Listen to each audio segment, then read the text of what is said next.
Hi, I'm Craig Gentry, CTO of TripleBlind. Um, wow, when did I actually first hear about it? I mean, definitely, well, I guess I'll mention this in my presentation, but the most notable hearing of it was from my would-be advisor, basically the first day of the PhD program, the orientation, where he said that, if you solve this, it's basically an instant PhD. The first time I heard of it, I mean,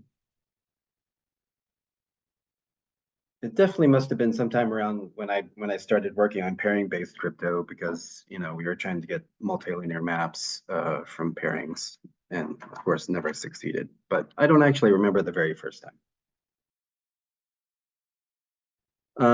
Well, I guess I have a sentimental attachment to the first one, even though it was terribly inefficient and couldn't be implemented. It was the first one that I wrote about, so and I had fun writing about that.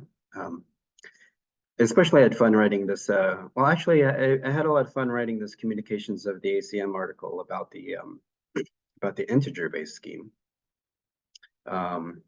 And it has sort of a whole narrative arc. It even has an epilogue, and and it sort of interleaves descriptions of the arithmetic-based scheme, which is really the simplest one to describe, with sort of this physical analogy of FHE that I use. Alice's jewelry store, where she has these locked boxes, and she does her processing of the raw precious materials into rings and necklaces inside that locked box.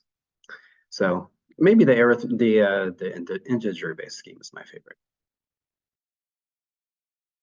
Well, I'm a sucker for really hard open problems. I've probably spent more time trying to resolve P versus NP than I have on homomorphic encryption. I don't know if that's true or not, but I've spent my share of time on it. So I just I like to spend my time on Earth well, and I use it to by focusing on hard problems.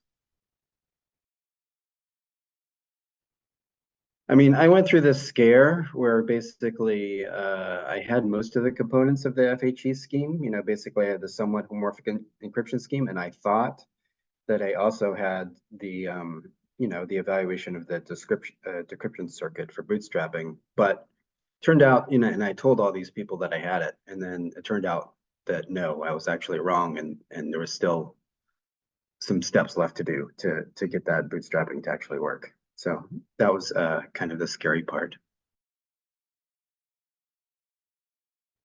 I'm really trying to figure that out, and that's maybe even a harder open problem. I mean, there are simple solutions out there like enclaves, and it's kind of hard to make the argument sometimes that we should be using SMPC or FHE as opposed to those because for a lot of companies and situations, enclaves are good enough.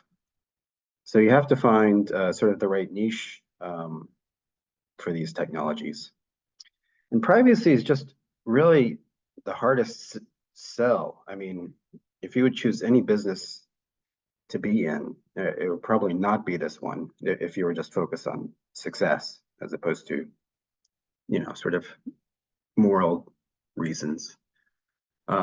It's just a really hard sell because nobody's really buying privacy. They're buying, in some cases, they're buying what you can do with privacy. They're, whether it's data collaboration or, you know, or in some cases you can actually reduce costs potentially.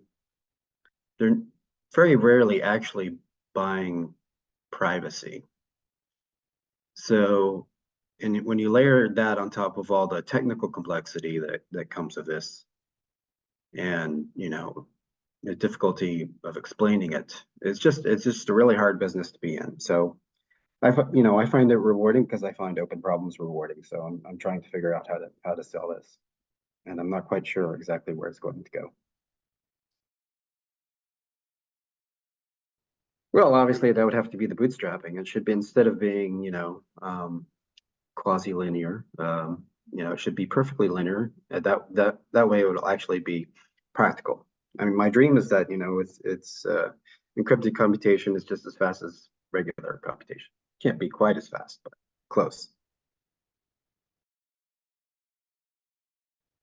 I mean, it's an amazing open problem from a mathematical perspective, from a moral perspective, sort of taking ownership of our data and that sort of thing. Very promising future in terms of blockchain, AI. You really couldn't pick a better problem to work on.